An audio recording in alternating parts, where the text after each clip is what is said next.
പ്രണയസാഫല്യം. രചന ആസിയ പൊന്നൂസ്. അവതരണം സാലിം കരുളായി. പകച്ചുപോയ മഹി അവളുടെ കാവളിൽ തട്ടി വിളിച്ചുകൊണ്ടിരുന്നെങ്കിലും പ്രതികരണമൊന്നും ഉണ്ടായിരുന്നില്ല. അദ്ദേഹത്തിൻ്റെ നിരകലർന്ന മുടിയിലൂടെ വെള്ളം ഒഴുകി ഇറങ്ങുന്നുണ്ടായിരുന്നു. അയാൾ തട്ടി വിളിക്കുന്നുണ്ടെങ്കിലും അവൾക്ക് ചലനം ഉണ്ടായിരുന്നില്ല. അപ്പോഴേക്കും വലിയൊരു തിര വന്ന് രണ്ടുപേരെയും അടിച്ച് തെറിപ്പിച്ചു. രണ്ടുപേരും രണ്ടു വശത്തേക്ക് തെറിച്ചു വീണു. മഹിട്ടാ!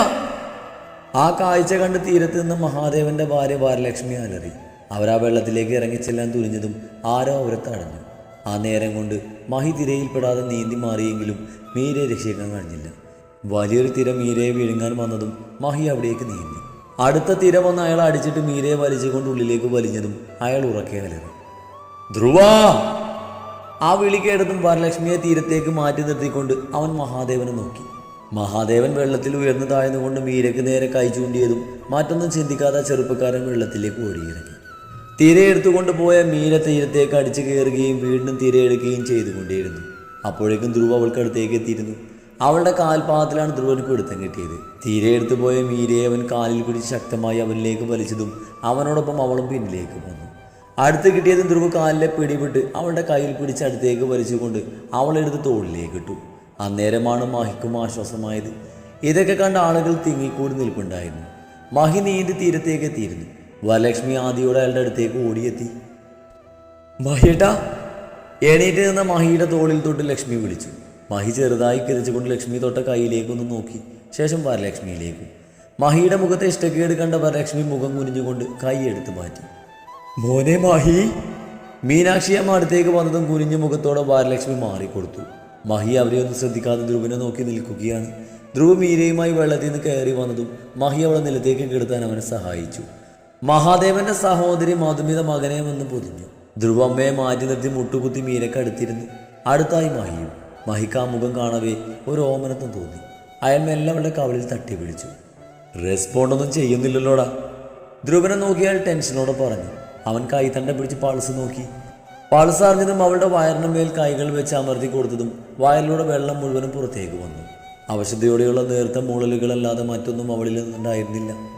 ഏട്ടാ, ഈ കുട്ടി കണ്ണു തുറക്കുന്നില്ലല്ലോ, ഹോസ്പിറ്റലിൽ കൊണ്ടുപോയാലോ? മധുവാണത് ചോദിച്ചത്. ശരിയാളിയാ, പെട്ടെന്ന് ഹോസ്പിറ്റലിലെത്തിക്കാം. മധുവിന്റെ ഭർത്താവ് വിശ്വനാഥനും അത് ശരിവെച്ചു. കൂടെ നിന്ന് ആളുകൾ കൂടി പറഞ്ഞപ്പോൾ മഹിയാണ് അവളെ കൈകളിൽ കോരിയെടുത്തത്. ഭർത്താവിന്റെ ഓരോ ചെയ്തികളും കണ്ണെടുക്കാതെ മാറിയെന്ന് വരലക്ഷ്മി നോക്കുന്നുണ്ടായിരുന്നു. ഉള്ളിൽ തികട്ടി വന്ന സങ്കടങ്ങളൊക്കെ കടിച്ചമർത്തി വരലക്ഷ്മി അവർ അനുഗമിച്ചു. ദിയ, നീ കൂടെ വാ. ധ്രുവ് ഡ്രൈവിംഗ് സീറ്റിലേക്ക് കയറിക്കൊണ്ട് അനിയത്തിയെ വിളിച്ചതും അവൾ മഹിക്കും മീരക്കൊപ്പം പിന്നിലേക്ക് കയറിയിരുന്നു. വിഷ്ണുനോട് ബാക്കിയുള്ളവരെ കൂട്ടി പൊക്കോളാൻ പറഞ്ഞുകൊണ്ട് ധ്രുവ് കാറ് മുന്നോട്ടെടുത്തു. ഇതാണ് മഹാദേവന്റെ കുടുംബം. അച്ഛൻ മാധവൻ മരിച്ചിട്ട് വർഷങ്ങൾ കഴിഞ്ഞു. അവൻ മീനാക്ഷി, ഒരേ ഒരു സഹോദരി മധുമതി. അവളുടെ മകളാണ് ധ്രുവനും ദിയയും. ഭാര്യ വരലക്ഷ്മി. ഭാര്യ സഹോദരൻ വിശ്വനാഥാണ് സഹോദരി മധുമതിയുടെ ഭർത്താവ്. മഹാദേവനും വരലക്ഷ്മിക്കും മക്കളില്ല. സഹോദരിയുടെ ജീവിതം സംരക്ഷിക്കാൻ വരലക്ഷ്മിയുടെ വാശിക്ക് മുന്നിൽ തൻ്റെ പ്രണയം ത്യജിച്ച് തോറ്റുകൊടുത്തെങ്കിലും ഇന്നുവരെ ഒരു ഭാര്യയുടെ പരിഗണന മഹാദേവൻ അവർക്ക് കൊടുത്തിട്ടില്ല. 2 പതിറ്റാണ്ടുകൾ പിന്നിട്ട് പിന്നെയും നാളുകൾ കൊഴിഞ്ഞു പോയിട്ടും വരലക്ഷ്മിയോടുള്ള മനോഭാവത്തിൽ മഹിക്ക് മാറ്റൊന്നും ഉണ്ടായില്ല. അതിൽ നീറി നീറി ജീവിതം ജീവിച്ച് തീർക്കുകയാണെങ്കിലും മഹി ഒപ്പമുള്ളതോർത്ത് സ്വയം ആശ്വസിക്കുകയായിരുന്നു. നീരജയെ മറക്കാനോ പ്രണയം തലക്ക് പിടിച്ച് സ്വാർത്ഥിയായി പോയ വരലക്ഷ്മിയോട് ക്ഷമിക്കാനോ അവരെ സ്നേഹിക്കാനോ ഇന്നുവരെ കഴിഞ്ഞിട്ടില്ല. നീരജ മറ്റൊരാളുടെ ഭാര്യയായും അയാളുടെ കുഞ്ഞുങ്ങളുടെ അമ്മയായി സുഖമായി ജീവിക്കുന്നെന്ന സമാധാനത്തിൽ അതിലേറെ നീരജയെ നഷ്ടപ്പെടുത്തിയ വേദനയും പേറി വരലക്ഷ്മിക്കൊപ്പം കഷ്ടപ്പെട്ട് ജീവിക്കുകയാണ് മഹാദേവൻ. തനിക്കൊരു മകളുണ്ടെന്നോ അവളാണിപ്പോൾ തൻ്റെ കൈക്കുള്ളിലെന്നോ അവൾ മരണത്തിലേക്ക് നടന്നെടുക്കുകയാണെന്നൊന്നും അയാൾ തിരിച്ചറിഞ്ഞിരുന്നില്ല. ധീരു, താനിവിടെ വന്നിരിക്കുവാണോ? നരേന്ദ്രൻ മുറിയിലേക്ക് കയറി വരുന്നത് കണ്ട് നീരജ കണ്ണു തുടച്ച് എണീറ്റ് നിന്നു. താൻ കരഞ്ഞോ? നീരജയുടെ മുഖം പിടിച്ചു ഉയർത്തിയാൽ ചോദിച്ചു. ഇല്ലെന്നവർ തലയാട്ടി. കരഞ്ഞു, എനിക്കറിയടോ തൻ്റെ മനസ്സ്. നരേന്ദ്രൻ ഭാര്യയെ ചേർത്ത് പിടിച്ചു. മീരയോട് അങ്ങനെയൊക്കെ ചെയ്തെങ്കിലും പിന്നെ ഇതോർത്ത് താൻ സങ്കടപ്പെടുന്നു എനിക്കറിയായിരുന്നു. അയാളത് പറഞ്ഞത് നീരജ അയാളുടെ നെഞ്ചിലേക്ക് ചാരി. അവളെ നമ്മൾ എങ്ങനെ വളർത്തിയതെന്ന് അറിയട്ട, എന്നിട്ടും അവള്. നീരജ വിതുമ്പി. പോട്ടടോ, സാരല്ല, അവളെ നമുക്ക് പറഞ്ഞ് മാറ്റിയെടുക്കാം. ആ സമാധാനിക്ക്, അയാൾ ആശ്വസിപ്പിച്ചു. കൂടപ്പിറപ്പിന്റെ ഭർത്താവിന് ആഗ്രഹിക്കാൻ മാത്രം മതപ്പതിച്ച് പോയല്ലോ അവള്. ഇങ്ങനെയാണോ നാരേട്ട ഞാൻ അവളെ വളർത്തിയത്? എൻ്റെ നിളയെ പോലും ഞാൻ ഇത്ര സ്നേഹിച്ചിട്ടില്ല. അവർ പദം പറഞ്ഞ് കണ്ണീരൊഴുക്കി. നരൻ ഒന്നും മിണ്ടാതെ അവരെ നേരത്തെ തലോടിൽ കൊണ്ട് ആശ്വസിപ്പിച്ചു. നിന്നെ നോവിക്കാൻ ആഗ്രഹം ഉണ്ടായിട്ടല്ല നീരു, എന്നും നീ എൻ്റേത് മാത്രമാണെന്ന് ഞാൻ ആഗ്രഹിച്ചിരുന്നു. എന്നാൽ ആ മഹാദേവൻ നിന്റെ ശരീരവും മനസ്സും എനിക്ക് മുന്നേ സ്വന്തമാക്കി കളഞ്ഞു. ആ പക ഇന്നും എനിക്ക് അവനോടുണ്ട്. അവൻ്റെ ചോരയായി അവളെ നീ നിളയേക്കാൾ സ്നേഹിച്ചതും എനിക്ക് അവളോടുള്ള വിദ്വേഷം കൂട്ടിയിട്ടേ ഉള്ളൂ. നമ്മൾ മൂന്നും മാത്രമുള്ള നമ്മുടെ കുടുംബത്തിൽ ഇനി അവൾ വേണ്ട നീരു. അവരുടെ കണ്ണുനീർ തുടച്ചുകൊണ്ട് അയാൾ മനസ്സിൽ പറഞ്ഞു. നീ ബാ, മോൾക്കും ശ്രീക്കും ഫുഡ് ഒരുക്കണ്ടേ? ഇങ്ങനെ ഇരുന്നാൽ എങ്ങനെയാ? താൻ വന്നേ, ഞാൻ സഹായിക്കാം, നടക്ക്. അതും പറഞ്ഞ് നരേന്ദ്രൻ നീരജയെ ഉന്തിക്കൊണ്ട് കിച്ചണിലേക്ക് പോയി. പിന്നീട് രണ്ടുപേരും അടുക്കള ജോലിയിൽ വ്യാപൃതരായി. ശ്രീ, ഞാനൊരാഗ്രഹം പറഞ്ഞാൽ സാധിച്ചു തരുമോ? വന്ന നേരം തൊട്ട് എന്നുള്ള ശ്രീക്കൊപ്പം മുറിയിലാണ്. അവൻ്റെ നഗ്നമായ നെഞ്ചിൽ കിടന്നുകൊണ്ടാണ് അവളുടെ ചോദ്യം. പറയേ. അവൻ അവളുടെ കഴുത്തിലൂടെ വെല്ലൊടിച്ചുകൊണ്ട് പറഞ്ഞു. നമ്മുടെ വിവാഹം സിമ്പിളായിട്ടില്ലെന്നാണെന്നേ. മീഡിയാസോ പ്രശസ്തരോ ഒന്നും ഉണ്ടായിരുന്നില്ലല്ലോ. ഞാൻ ശ്രീയുടെ ഭാര്യയാണെന്ന് ഇപ്പോഴും പലർക്കും അറിയില്ല. അവളൊന്ന് നിർത്തി. ശ്രീ അതിനെന്താ എന്നൊരു ഭാവത്തിൽ അവളെ നോക്കുന്നുണ്ട്. നമുക്ക് എല്ലാവരെയും വിളിച്ചു വരുത്തി ഗ്രാൻഡായിട്ട് റിസപ്ഷൻ വെച്ചാലോ? അവൾ ആവേശത്തോടെ ചോദിച്ചു. ശ്രീ അല്പനേരം ചിന്തിച്ചു. അതൊക്കെ വേണോ നീളെ? അവൻ ചോദിച്ചു. അവളുടെ മകൻ ചെറുതായി ഒന്ന് കനത്തു. അമ്മയ്ക്ക് ഇങ്ങനെയുള്ള കാര്യങ്ങളൊന്നും ഇഷ്ടമല്ല നീളെ. അവൻ അവളുടെ വീർത്ത കവളിൽ പതിയൊന്ന് കുത്തി. അമ്മയ്ക്ക് ഇഷ്ടമില്ലെന്ന് വെച്ച് എൻ്റെ ആഗ്രഹങ്ങളൊക്കെ ഞാൻ വേണ്ടെന്ന് വെക്കണോ? അവളുടെ ശബ്ദം ഉയർന്നു. എടോ ഒന്ന് പതുക്കെ, താനെന്താ ചൂടാവുന്നേ? അവൻ അവളുടെ കവളിൽ തഴുകിയതും ആ കൈകൾ തട്ടിമാറ്റി എണീറ്റിരുന്നു അവൾ. പിന്നെ ചൂടാവാതെ അമ്മയുടെ ഇഷ്ടവും അനിഷ്ടവും നോക്കി ജീവിക്കാനാണെങ്കിൽ എന്നെ കല്യാണം കഴിച്ചത്? അവൾ മുരണ്ടു. ശ്രീ തലക്കടിയേറ്റതുപോലെ ഇരുന്നു. ഇത്ര നിസ്സാര കാര്യത്തിന് അവൾ പെരുമാറിയ രീതി കണ്ട് അവൻ അന്താളിച്ചു പോയി. എൻ്റെ പൊന്നെ, ഇനി അതിൻ്റെ പേരിൽ ഒരു വഴക്ക് വേണ്ട, അതങ്ങ് നടത്തിയേക്കാം. അത് കേട്ടതും അവളുടെ മുഖത്തെ കടുപ്പം കുറഞ്ഞു. അവനെ നോക്കി ചിരിച്ചുകൊണ്ട് അവൻ്റെ കവളിൽ ചുംബിച്ചു. ഓ, എനിക്കങ്ങ് വേണ്ട. ശ്രീ അവളുടെ ഉമ്മ തേച്ചു മാച്ച് കളഞ്ഞതും അവൾ അവൻ്റെ നെഞ്ചിൽ കയറി കിടന്നു. തനിക്കിത് എന്തു പറ്റിയിടും? എഴുത്തിൽ കണ്ട സ്നേഹവും ആത്മാർത്ഥതയും ഒന്നും നേരിട്ട് തനിക്ക് എൻ്റെ അമ്മയോടില്ലല്ലോ. ആ ചോദ്യം കേട്ടെങ്കിലും കേൾക്കാത്ത മട്ടിൽ അവൾ കിടന്നു.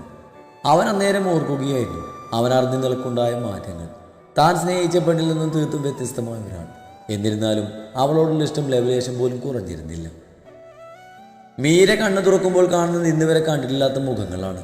മരണത്തെ മുന്നിൽ കണ്ടപ്പോൾ ഭയന്ന് ബോധം പോയതാണ്. എടുത്തു ചാടാനുണ്ടായ ധൈര്യം മരണത്തെ മുഖാമുഖം കണ്ടപ്പോൾ അവർക്ക് ചുവന്നു പോയിരുന്നു. പേടിക്കാനൊന്നുമില്ല, ഡ്രിപ്പ് കഴിഞ്ഞാലുടനെ വീട്ടിൽ പോവാം. മഹാദേവൻ അവൾ ഉണർന്നത് കണ്ട് പറഞ്ഞതും അവൾ ചുറ്റുമൊന്ന് നോക്കി. അവളുടെ വലതുവശത്തായി ദേ നിൽപ്പുണ്ട്. കുറച്ച് മാറി ചേരിലായി ധ്രുവനും. ആരോടോ ഫോണിൽ സംസാരിച്ചു കൊണ്ടിരിക്കുകയാണ് അവൻ. അവനെപ്പോഴോ നോട്ടം അവളിലേക്ക് തിരിച്ചപ്പോഴാണ് അവൾ അവനെ നോക്കി കിടക്കുന്നത് കണ്ടത്. കണ്ടിട്ടും നോട്ടം മാറ്റാതെ തന്നെ അവൻ ഫോണിൽ സംസാരിച്ചിരുന്നു. അവനെ നോക്കുന്നത് കണ്ടതും അവൾ നോട്ടം പിൻവലിച്ച് അടുത്ത് നിന്ന് ദിയയിലേക്കാക്കി. ഇപ്പം എന്തെങ്കിലും ബുദ്ധിമുട്ട് തോന്നുന്നുണ്ടോ? മഹാദേവൻ തിരക്കി. അവളൊന്നും മിണ്ടിയില്ല. നിർവികാരമായ മഹിയെ നോക്കി. അയാൾക്ക് അവളുടെ അവസ്ഥയിൽ കാരണം അറിയാത്ത സഹതാപം തോന്നിപ്പോയി. കുട്ടിയുടെ വീട് എവിടെയാ? ആരുടെങ്കിലും കോണ്ടാക്ട് നമ്പർ തന്നാ അവരെ ഇൻഫോം ചെയ്യാം, മാഹി പറഞ്ഞു. അവളുടെ പക്കൽ അതിനുത്തരമില്ലായിരുന്നു. തനിക്കിനി പോകാൻ ഒരിടമില്ലെന്ന് വേദനയോട് അവൾ ഓർത്തു. അല്ലെങ്കിൽ ചേച്ചിയുടെ അഡ്രസ്സ് പറഞ്ഞാൽ മതി, ഞങ്ങൾ ഡ്രോപ്പ് ചെയ്യാം, ദിയ പറഞ്ഞു. അപ്പോഴും അവളൊന്നും മിണ്ടിയില്ല. അല്ലെങ്കിൽ മേത് അഡ്രസ്സ് കൊടുക്കാനാണ്. തൻ്റെ കഴുത്തിൽ താലി കെട്ടി ഗർഭപാത്രം വാടകയ്ക്കെടുത്ത ഭർത്താവിൻ്റെയും അതോ ആരുടേക്കോ വാക്ക് കേട്ട് ആട്ടിയിറക്കിയ അമ്മയുടെ അഡ്രസ്സോ? പറയാനൊരു മറുപടി ഇല്ലാതെ അവൾ നിസ്സംഗതയോടെ അവരെ നോക്കി. ഇതിനിടയിൽ അവളെ വീക്ഷിച്ചുകൊണ്ട് ധ്രുവൻ ഫോണ് പോക്കറ്റിലേക്ക് ഇട്ടു. നിങ്ങളാണോ എന്നെ രക്ഷിച്ചത്? അവൾ തലയും താഴ്ത്തി പിടിച്ച് അവരോട് ചോദിച്ചു. അതേന്ന് മഹി മറുപടി നൽകി. എന്നെ ചാവാൻ വിടാതെ എന്തിനാ സാറേ ഇങ്ങോട്ട് കൊണ്ടുവന്നത്? തിരിച്ചാ വെള്ളത്തിലേക്ക് തന്നെ കൊണ്ടിട്ടേക്ക്. അത് പറയുമ്പോൾ അവളുടെ തൊണ്ടയിടൽ. ധ്രുവിൻ്റെ നെറ്റി ചുളിഞ്ഞു. മഹിയും ദീഹയും പരസ്പരം നോക്കുന്നുണ്ട്. ആത്മഹത്യാ ശ്രമമാണെന്ന് അവർക്ക് വ്യക്തമായി. ചേച്ചി ആരുടെയെങ്കിലും നമ്പർ ഒന്ന് പറയേ. ഏറെ നേരം മീര മൗനം തുറന്നത് കണ്ട് ദിയ ചോദിച്ചു. നിങ്ങൾ പോയിക്കോളൂ, അവൾ മുഖമുയർത്താതെ പറഞ്ഞു. വീട്ടിൽ നിന്ന് ആരും വരാതെ? ദിയ ചോദ്യഭാവത്തിൽ അവളെ നോക്കി. സാർ, ഇനി നിങ്ങൾ പോയിക്കോളൂ, ഈ കുട്ടിയുടെ ഹസ്ബൻഡ് എത്തിയിട്ടുണ്ട്. നേഴ്സ് വന്ന് പറയുന്ന മീരയുടെ കണ്ണുകളിൽ ഭയം നിറഞ്ഞു. അവളുടെ നെഞ്ചിരിപ്പിനെ ഉയർത്തിക്കൊണ്ട് ഹരി അവിടേക്ക് കടന്നു വന്നു. ഒപ്പം ഒരു വെളുത്ത കോട്ട് ധരിച്ച് സ്റ്റെത്തും കയ്യിൽ പിടിച്ച് ഹരിയുടെ ചെറിയച്ഛൻ്റെ മകൻ നിശാന്ത്. നിശാന്ത് അവിടെയാണ് വർക്ക് ചെയ്യുന്നത്. വളരെ യാദൃച്ഛികമായാണ് മീരയെ അവൻ കാഷ്വാലിറ്റിയിലേക്ക് കണ്ടത്. അപ്പോൾ തന്നെ ഡ്യൂട്ടി ഡോക്ടറോട് കാര്യം തിരക്കി ഹരിയെ അറിയിക്കുകയായിരുന്നു. നിശാന്ത് വന്ന് മഹാദേവനോട് നന്ദി പറഞ്ഞു. ഹരി ഒന്നും മിണ്ടാതെ അവളെ നോക്കുകയാണ്. തൻ്റെ ശ്രമങ്ങളെല്ലാം പാഴാക്കാൻ ശ്രമിച്ചതിൻ്റെ എല്ലാ അമർഷവും ആ നോട്ടത്തിലുണ്ടായിരുന്നു. മഹാദേവൻ നിശാന്തുമായി സംസാരിക്കുമ്പോൾ ധ്രുവൻ നോക്കിയത് മീരയും ഹരിയെയുമാണ്. അവരുടെ മുഖഭാവങ്ങൾ അവൻ വീക്ഷിക്കുന്നുണ്ടായിരുന്നു. ഹരി അണപ്പല്ലിൽ ദേഷ്യം കടിച്ചമർത്തി നിൽക്കുകയാണ്. പ്രഗ്നൻസിക്ക് ശ്രമിക്കുമ്പോൾ അനാവശ്യമായ മെഡിസിനും മറ്റും ഒഴിവാക്കണമെന്ന ഓൺലൈൻ അറിവുകൾ ഓർക്കവേ അവൻ്റെ മുഖം ചുവന്നു. എങ്കിൽ ശരി, ഞങ്ങൾ ഇറങ്ങുകയാണ്, മഹാദേവൻ മീരയോട് പറഞ്ഞു. അവൾ നിർവികാരമായ അയാളെ നോക്കി. ധ്രുവ, മഹാദേവൻ വിളിച്ചതും അവരെ രണ്ടുപേരെയും ഒന്ന് നോക്കിക്കൊണ്ട് ധ്രുവൻ എണീറ്റ് അവർക്ക് മുന്നേ പുറത്തേക്ക് ഇറങ്ങി. നിശാന്ത് ഒരിക്കൽ കൂടി നന്ദി പറഞ്ഞുകൊണ്ട് അവരെ യാത്രയാക്കി. അപ്പോൾ പിന്നെ നിങ്ങൾ ഇറങ്ങുമല്ലേ? എനിക്കിപ്പോൾ ഡ്യൂട്ടി ടൈമാണ്. പോകാൻ നേരം നിശാന്ത് പറഞ്ഞതും ഹരി മൂളി. വിവരം അന്വേഷിച്ചപ്പോൾ അതൊരു ആത്മഹത്യാ ശ്രമമാണെന്ന് മറച്ചു വെച്ച് ഒരു ആക്സിഡൻ്റ് ആക്കിയാണ് ഹരി സംസാരിച്ചത്. മീര അത് കേട്ടിട്ടും മിണ്ടാതിരുന്നതേ ഉള്ളൂ. എങ്കിലും കുഞ്ഞൊരു സംശയത്തോടെയാണ് നിശാന്ത് പോയത്. നിശാന്ത് കൂടി പോയതും അവിടെയുള്ള ചെയർ വലിച്ചിട്ട് ഹരി അവിടേക്ക് ഇരുന്നു. ഒരു 10 മിനിറ്റ് കിടന്നിട്ട് എണീറ്റാൽ മതി കേട്ടോ, ഡ്രിപ്പ് കഴിഞ്ഞതും നേഴ്സ് പറഞ്ഞിട്ട് പോയി. എല്ലാവരും പോയതും ഹരി അവളുടെ അടുത്തേക്ക് നീങ്ങിയിരുന്നു. പുന്നാരം മോളെ, നീ അങ്ങ് മേളിലോട്ട് കെട്ടിയെടുത്താൽ രക്ഷപ്പെടുമെന്ന് കരുതിയോ നീ? അവൻ അവളുടെ കവളിൽ കുത്തിപ്പിടിച്ചു. നിന്റെ ആത്മാവിന് പോലും സ്വസ്ഥത തരില്ല ഞാൻ. ചത്തു മനസ്സിൽ കിടന്നാലും പല പല സൈറ്റുകളിൽ നിന്ന് നിറഞ്ഞു നിൽക്കും. നിന്റെ ശരീരം പലരും കാണും, ആസ്വദിക്കും. നിന്റെ തന്തയും തള്ളയും പലരും കല്ലെറിയും. എൻ്റെ പണത്തിൻ്റെ 4 ഇരട്ടി നിന്റെ തന്തയുടെ കയ്യിൽ നിന്ന് വാങ്ങിയെടുത്ത് കുടുംബത്തോടെ തെരുവിലിറക്കി തെണ്ടിക്കും ഞാൻ. നിന്നിലൂടെ പൂർത്തിയാക്കാൻ കഴിയാതെ പോയി എൻ്റെ ലക്ഷ്യം നേടിയെടുക്കാൻ അവിടെ തന്നെ ആളുണ്ടല്ലോ. അതിൻ്റെ അനിയത്തിയാവാം, ചിലപ്പോൾ അമ്മയുമായേക്കാം. അവൻ്റെ അവസാനത്തെ വാചകത്തിൽ അവൾ പകച്ചുപോയി. അവളുടെ കണ്ണുകൾ നിറഞ്ഞു. ഇത് കണ്ടോ നീ? എൻ്റെ ഈ വിരൽ തുമ്പിലാ നിന്റെ മോനം. അപ്ലോഡ് ചെയ്യട്ടെ ഞാൻ? അവൾക്ക് നേരെ ആ വീഡിയോ നീട്ടി അവൻ ക്രൂരമായി ചിരിച്ചു. പ്ലീസ് വേണ്ട. അവൾ കൈകൂപ്പി കരഞ്ഞു. അവനെ എതിർക്കാനുള്ള കരുത്തവും മരിക്കാനുള്ള ധൈര്യമോ അവൾക്ക് ഉണ്ടായിരുന്നില്ല. ഒരിക്കൽ മരണത്തെ മുഖാമുഖം കണ്ട അവൾക്ക് ഒരിക്കൽ കൂടി അതിനുള്ള ധൈര്യം ഉണ്ടായിരുന്നില്ല. എതിർക്കാനോ രക്ഷപ്പെടാനോ കഴിയാതെ അവൾ തോറ്റുപോയി അവിടെ. ഇനി ഇതുപോലെ എന്തെങ്കിലും ആവർത്തിക്കപ്പെട്ടോ ഭീഷണി ഉണ്ടാവില്ല, നീ വൈറലാവും. ചുണ്ടുകൊട്ടി പറഞ്ഞുകൊണ്ട് അവൻ എണീറ്റു. അതിദയനീയമായി അവന് മുന്നിൽ പരാജയപ്പെട്ടുകൊണ്ട് അവൾ അവൻക്കൊപ്പം പോകേണ്ടി വന്നു. ദേവൻ അവിടെ ഉണ്ടായിരുന്നില്ല.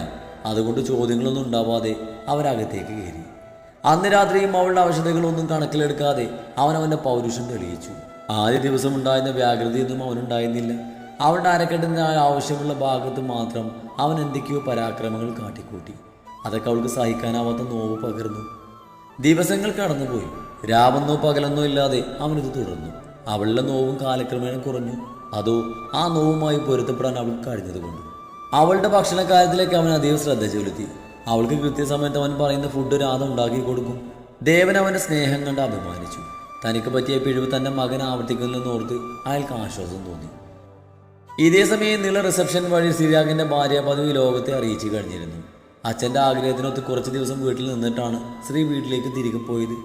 ശ്രീക്കോ അമ്മക്കോ അതിലൊരു പരാതി ഉണ്ടായിരുന്നില്ല.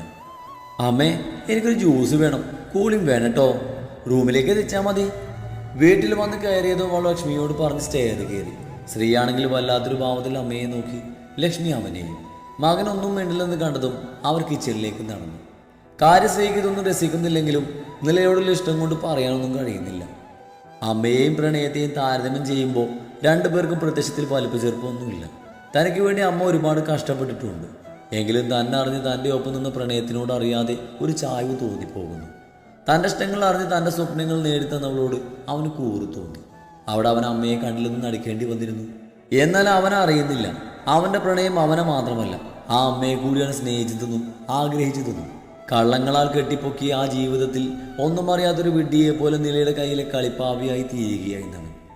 ലക്ഷ്മി അവൾക്ക് ജ്യൂസ് കൊടുത്ത് തിരികെ വരുമ്പോഴാണ് ശ്രീ അവിടേക്ക് ചെല്ലുന്നത്. അമ്മയെ നോക്കി ചിരിക്കാൻ ശ്രമിച്ചുകൊണ്ട് അവൻ ആ റൂം ലോക്ക് ചെയ്ത് അവളുടെ അടുത്തേക്ക് പോയി. നിളേ, അവൻ സ്നേഹത്തോടെ വിളിച്ചു. അവൾ ജ്യൂസ് കുറുക്കുന്നതിൽ അവനെ നോക്കി. താൻ എന്താണ് അമ്മയോട് ഇങ്ങനെയൊക്കെ? അവൻ മടിയോടെയാണെങ്കിലും ചോദിച്ചു. എങ്ങനെയൊക്കെ? അവൾ നെറ്റിച്ച് വിളിച്ചു. ഞാൻ അമ്മയെ കൊണ്ട് സ്വന്തം കാര്യങ്ങൾ ചെയ്യിക്കുന്നത് താൻ ഇതുവരെ കണ്ടിട്ടുണ്ടോ? അമ്മ അറിഞ്ഞു ചെയ്യുന്നതല്ലാതെ. അവൻ സാവധാനത്തിൽ ചോദിച്ചു. താനിപ്പോൾ ഒരു ജോലിക്കാരോട് പെരുമാറുന്ന പോലെയാ അമ്മയോട്. കല്യാണം കഴിഞ്ഞിട്ട് ഇതുവരെ അമ്മയോട് താൻ നേരെ സംസാരിച്ചിട്ടില്ല. എങ്ങനെയൊന്നും അല്ലായിരുന്നല്ലോ താൻ. അത് കേട്ട് അവളുടെ മുഖം ചൂടിഞ്ഞു. ഓ എൻ്റെ ശ്രീ, നിങ്ങളിത് എന്തൊക്കെയാ ചിന്തിച്ചു കൂടുന്നേ? അമ്മയെ ഞാൻ ജോലിക്കാരിയാക്കിയെന്നാണോ? അവൾ ചോദിച്ചു. നോക്ക് ശ്രീ, ഞാൻ എൻ്റെ സ്വന്തം അമ്മയെപ്പോലെയാ ശ്രീയുടെ അമ്മയെ കാണുന്നേ. എൻ്റെ അമ്മയോട് ഞാൻ ഇങ്ങനെയൊക്കെയാ. ആ സ്വാതന്ത്ര്യം ശ്രീയുടെ അമ്മയോടുണ്ടെന്ന് കരുതി അത് തെറ്റായെങ്കിൽ ഞാൻ ഇനി അങ്ങനെയൊന്നും കാണിക്കില്ല. അവൾ പറഞ്ഞത് കേട്ട് ശ്രീക്ക് വല്ലാതെയായി. എടോ, ഞാൻ അങ്ങനെയൊന്നും ഉദ്ദേശിച്ചല്ല. താൻ കളഞ്ഞേക്ക്, ഞാനൊന്നും പറഞ്ഞില്ല. അവൻ തല ചൊരിഞ്ഞു. നില ചിരിയോടെ അവനെ നെഞ്ചിലേക്ക് ചാരി.